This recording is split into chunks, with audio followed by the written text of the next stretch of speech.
আমি প্রথমে আপনাদেরকে ধন্যবাদ জানাচ্ছি এই কারণে যে আপনারা আমাদের কাছে এই সংশোধন সংক্রান্ত যে আবেদনগুলো দীর্ঘদিন ধরে অনিষ্পন্ন ছিল সে ব্যাপারে আমরা যে কাজ করেছি সেটা সম্পর্কে আপনাদের কৌতূহল এবং আপনারা জানতে চেয়েছেন যে আমরা কতটুকু অগ্রসর হয়েছি এবং সেজন্য আপনাদের মাধ্যমে আমি আজকে সবাইকে এই কথাগুলো জানানোর জন্য সুযোগ পেয়েছি সেজন্য আপনাদেরকে ধন্যবাদ।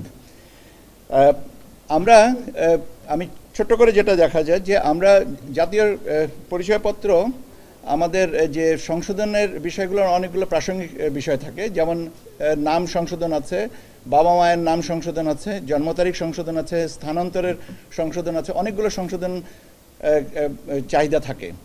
তো আমরা মোটামুটিভাবে এই কমিশন যোগদান করার পরে কাজ করা শুরু করা থেকে এই জিনিসগুলো নিয়েও আমরা প্রতিনিয়ত আলোচনা করছিলাম এবং আমরা মোটামুটিভাবে একটা সিদ্ধান্তে আসি যে এই মানে কি বলে কারেকশনসগুলোকে জিরো লেভেলে আনা যায় কিনা। প্রকৃত অর্থে এটা জিরো লেভেল কখনোই হবে না, কেননা গতকালকে যে আবেদনটা হয়েছে সেটা তো অনিষ্পন্ন, এক সপ্তাহ আগে যেটা আবেদন হয়েছে সেটাও হয়তো অনিষ্পন্ন। কাজে আমরা একটা নির্দিষ্ট সীমার মধ্যে যদি অনিষ্পন্নের বিষয়টাকে সীমিত করতে পারি তাহলে আমরা মনে করি যে সেটাই আমাদের বড় একটা অ্যাচিভমেন্ট হবে।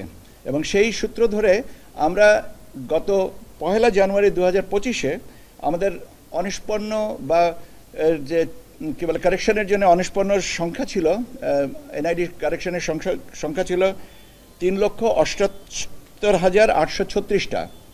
So that was the number we started with. আমাদের 1 জানুয়ারি 2025-এ 3,78,836টা আবেদন আমাদের কাছে ছিল। এরপরে আমরা over the period of time, that is 30/6/2025 তারিখ পর্যন্ত এই আমাদের কারেকশন ক্র্যাশ প্রোগ্রাম চলমান অবস্থায় আমরা আরও পেয়েছি 6,05,520টা আবেদন। তাহলে আমাদের 1 জানুয়ারি থেকে 30/6/2025 তারিখ পর্যন্ত আমাদের মোট কারেকশনের আবেদন হয় 9,84,356টা। এর মধ্যে আমরা 9,07,662টা আবেদন সম্পূর্ণ নিষ্পত্তি করেছি। আমাদের কাছে অনিষ্পন্ন আছে এটা 76,694টা। এটা এই বিগত এক মাসের ভিতরে যেগুলো মূলত এক মাসের ভিতরে যেগুলো সাবমিট করা হয়েছে সেইগুলো কিছু দু একটা ক্ষেত্রে, কিছু বিচ্ছিন্ন ক্ষেত্রে হয়তো গত 3-4 মাসেরও পেন্ডিং আছে, যেগুলো মূলত তদন্ত, বাড়তি তথ্য এবং যারা এটা আবেদন করেছিলেন তাদের অনুপস্থিতির কারণে এই জিনিসগুলো অনিষ্পন্ন হয়ে আছে। তো আমরাও এটাও চিন্তা করেছি যে এটা একটা নির্দিষ্ট টাইম দিয়ে এর ভিতরে যদি এটা অনিষ্পন্ন করেন বা তথ্য প্রদান না করেন তাহলে আমরা সেগুলোকেও আমরা একটা সিদ্ধান্তে আসব যে তারা আর চাচ্ছেন না। এটা বিভিন্ন কারণে নাই চাইতে পারেন, হয়তো তাদের অনুপস্থিতি আছে, আল্লাহ না করে যদি তারা মৃত্যুবরণ করে থেকে থাকেন, এই সমস্ত জিনিসগুলোকে আসে। মোদ্দা কথা যে আমরা যেটা নাগরিক সেবার প্রেক্ষাপটে আপনারা আমাদেরকে একসময় জিজ্ঞাসা করেছিলেন যে মানুষের এত ভোগান্তি, আমার মনে হয় যে ভোগান্তির মাত্রাটা কমেছে এবং আমাদের গড়ে আমরা পেতাম 1 লক্ষর উপরে আবেদন, সেটা গ্রাজুয়ালি এখন এসে দাঁড়িয়েছে আপনার দেখা যাচ্ছে যে 80,000-এর কাছাকাছি। তার মানে 20,000 এই 6 মাসে আবেদনের সংখ্যা কমানো গেছে এবং এটা গ্রাজুয়ালি আমার ধারণা আগামী 3 মাসের ভিতরে আরও এটা কমে জিরো হবে না, কিন্তু অন্ততপক্ষে একটা সংখ্যাগত অবস্থানে যেখানে দাঁড়াবে সেটাতে আমরা বলতে পারবো যে হ্যাঁ এটা স্যাটিসফ্যাক্টরি এবং এটা নিয়ে মানুষের হয়রানির অভিযোগগুলো আর থাকবে না। আর এটার ব্যাপারে যদি আরেকটা তথ্য আমি আপনাদেরকে শেয়ার করতে চাই, সেটা হচ্ছে যে 2020 সাল থেকে আমরা যখন এই ক্যাটাগরি করে আপনার কারেকশন প্রসেসটা শুরু করি, তার থেকে অ্যাজ অন টুডে মানে আমি 30 জুন পর্যন্ত আমাদের মোট আবেদনের সংখ্যা হচ্ছে 54,76,114টা। আর আবেদন আমরা এর মধ্যে নিষ্পত্তি করেছি 53,99,420টা। তো মানে সংখ্যাগত হিসাবে আবার ওই পুরনোটাই আসে, 76,694টা আমাদের কাছে এখনও অনিষ্পন্ন আছে, যেটার বয়স 1 মাস বা কয়েকটা ক্ষেত্রে 1 মাসের বেশি, যেগুলো আমরা এখনো পর্যন্ত তথ্য পাইনি। এই হচ্ছে স্যার আমাদের মোটামুটিভাবে আমাদের আপডেট। এখন আপনারা আমাদের সাথে নিশ্চয়ই একমত হবেন যে কাজটার আমাদের সহকর্মীরা মাঠ পর্যায়ে নিরলস প্রচেষ্টার মাধ্যমে এটা করেছেন এবং আমি মনে করি যে আপনাদের মাধ্যমে তাদের একটা ধন্যবাদ পাওয়ার সুযোগ আছে এবং আমি মনে করব যে এটা আপনারাও সবাইকে বলবেন যে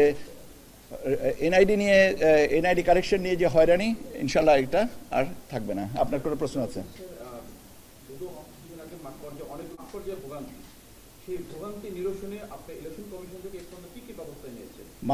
আচ্ছা, মাঠ পর্যায়ের যে ভোগান্তি, আমি এখন এটার ফলাফল হয়েছে, ভেরি ইন্টারেস্টিং একটা কোশ্চেন। এর ফলাফল হয়েছে কি, আমার ফোন নাম্বারটা সবার কাছে বোধহয় পরিচিত।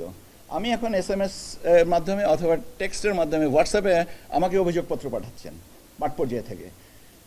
সেটা আমাকে পাঠাচ্ছেন চাঁপাইনবাবগঞ্জ থেকে, আমাকে পাঠাচ্ছেন ফরিদপুর থেকে, আমাকে পাঠাচ্ছেন চাঁদপুর থেকে, বিভিন্ন জায়গা থেকে আমাকে তথ্য পাঠাচ্ছেন এবং তথ্য পাঠানোর সাথে সাথে এই হয়রানির তথ্য যেটা পাঠাচ্ছেন আমরা তাৎক্ষণিকভাবে এই জিনিসটাগুলো নিচ্ছি। আমরা কমিটি করে দিচ্ছি, পর্যালোচনা করছি, আমাদের এখানে ডেটাবেজে সেটা সত্যতা নিরূপণের চেষ্টা করতেছি এবং যেটা সত্যতা সাপেক্ষে সত্য যদি হয় ঘটনা, নিশ্চয়ই তার দৃষ্টান্তমূলক শাস্তির ব্যবস্থা করা হবে এবং এটাও আমি আপনাদেরকে সময় মতন জানিয়ে দেবো যে কয়টা কেসে কয়টা হয়েছে। আর দুদকের ব্যাপারটা হচ্ছে, দুদকের কাছ থেকে এখনো পর্যন্ত আমি রিপোর্ট পাইনি, অর্থাৎ যেটা পাইনি রিপোর্টটা সে সম্পর্কে আমার মনে হয় মন্তব্য করা ঠিক না।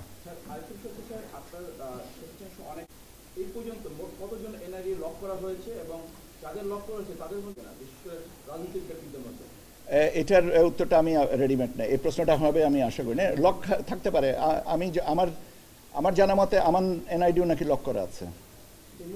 হ্যাঁ, আমারটাও নাকি লক করা আছে।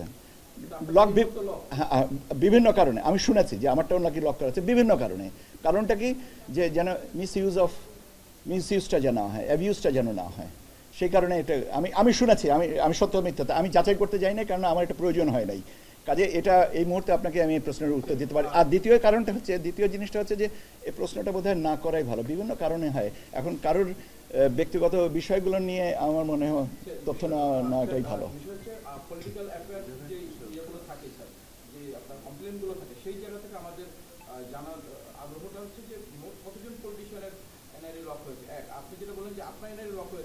আমারটা আছে, আমি শুনেছি, আই এম নট কনফার্ম। এটা আমার নিশ্চিত করার কোনো ব্যাপারই নেই। যদি হয়ে থেকে ভালো, তো আমারটা ডেটা অ্যাবিউজ হবে না। আমি আমারটা বলেছি, আমি তো আর সবারটা বলিনি, আমি আমারটার কথা বলেছি। ডিজি সাহেবের উত্তর দিবেন না, উত্তর তো আমিই দিচ্ছি। ডিজি সাহেব তো উত্তর দিবে কেন? উত্তরটা তো আমিই দিচ্ছি, আর ডিজি সাহেবটা দিয়ে যাচাই করেন। তার মানে কি আমার কথা সত্যতা আপনার কাছে নাই? আমি বলছি তো যে আমারটার কথা বলছেন, এর বিষয়ে তো আসলে কারোর এই সমস্ত ব্যক্তি পর্যায়ের তথ্য নেওয়াটা সঠিক না। আপনি সামগ্রিকভাবে যেটা বলেছেন কতগুলো আইডি লক আছে সেটা সম্পর্কে একটা বলা হচ্ছে, কিন্তু কারটা আছে এটা সম্পর্কে বোধহয় আমার মনে হয় যে আমাদেরও তথ্য সীমিত। Any other question? ইলেকশন কমিশনের তথ্য লিক, যেটা হচ্ছে যে আপনাদের এখান থেকে নাগরিকদের আপনার এনআইডি হতে বিভিন্ন সেবা দেওয়া হচ্ছে দোকান থেকে, ওরা যে আবেদনগুলো ইলেকশন কমিশনের। ওকে, আমি আপনার প্রশ্নের উত্তরটা স্টেপটা নিয়েছি। আমাদের স্টেপটা নিয়ে আমরা ভেরিফিকেশন প্রসেসটা চেঞ্জ করেছি। ভেরিফিকেশন প্রসেসটা চেঞ্জ করার জন্য 186টা যে সংস্থাকে আমরা তথ্য দিয়ে থেকে থাকি, ওদের ভেরিফিকেশন প্রসেসটা চেঞ্জ করা হয়েছে। একটা ক্ষেত্রে এটা 30শে জুন পর্যন্ত ছিল এবং গতকালকেও আমরা বেশ কয়েকটা অর্গানাইজেশনের ভেরিফিকেশন প্রসেস তারা আপডেট করে নাই দেখে আমরা তাদের সার্ভিসটা ব্লক করেছি। উই এক্সপেক্ট যে তারা ইমিডিয়েটলি তারা এটাকে ক্লিয়ার করবেন। আর দ্বিতীয় জিনিসটা হচ্ছে যে ব্যাংকার্স অ্যাসোসিয়েশন থেকে ওনারা বলেছিলেন যে ওনাদের এই সিস্টেমটা আপগ্রেড করতে, কেন ওনাদের ইন্টারফেস অনেকগুলো, সেখানে ওনারা 10টা দিন ওনাদেরকে সময় বাড়িয়ে দেওয়া হয়েছে। আর বাট মোস্ট অফ দ্য কেসেসে এটা ভেরিফিকেশন প্রসেসটা রিভার্ট করা হয়েছে। কাজে এখন ওই যে আসবে, এখানে একটা জিনিস আমার মনে হয় বলে রাখা ভালো, যে কারোর বিজনেসের ক্ষতি হোক এটা না, কিন্তু আমি যখন একটা কারেকশনের জন্য আবেদন করছি, I should be using my own cellphone number. ওটিপিটা যদি আমি আমার সেলফোন নাম্বারে পাই তাহলে এই সঙ্গতিটাগুলো, এখানে কিছুটা নলেজ গ্যাপও আছে, অনেকের হয়তো নাই, অনেকের সুবিধার জন্য এটা করেন। সবার প্রতি সম্মান রেখেই বলছি যে যদি আমরা ভেরিফিকেশন প্রসেসে বা কারেকশন প্রসেসে আমরা যদি আমাদের নিজস্ব সেলফোনের ওটিপিটা পেতে চাই, তাহলে বোধহয় জিনিসটার অনেক অংশে লাঘব হবে। আপনাদেরকে অনেক ধন্যবাদ, আপনারা ভালো থাকেন, থাকেন। তার জন্য কিন্তু আমি তো সারাদিন এখানে দাঁড়িয়ে থাকতে পারবো না, আপনাকে মানতে হবে। আচ্ছা, উনি একটা প্রশ্ন করেছিলেন, বলেন। আপনারা সফটওয়্যার রেজিস্ট্রেশন করে দিচ্ছেন না কেন? আমরা সফটওয়্যারে আমি একটা উদাহরণ দিচ্ছি আপনাকে। আমি আমার নিজে একটা ঘটনা বলি। আমার কাছে ফাইলটা এসেছিল, বয়স সংশোধন করলে ভদ্রলোকের বয়স দাঁড়ায় 13 বছর, এবং 13 বছর বয়সে উনি বিবাহিত 2 সন্তানের পিতা।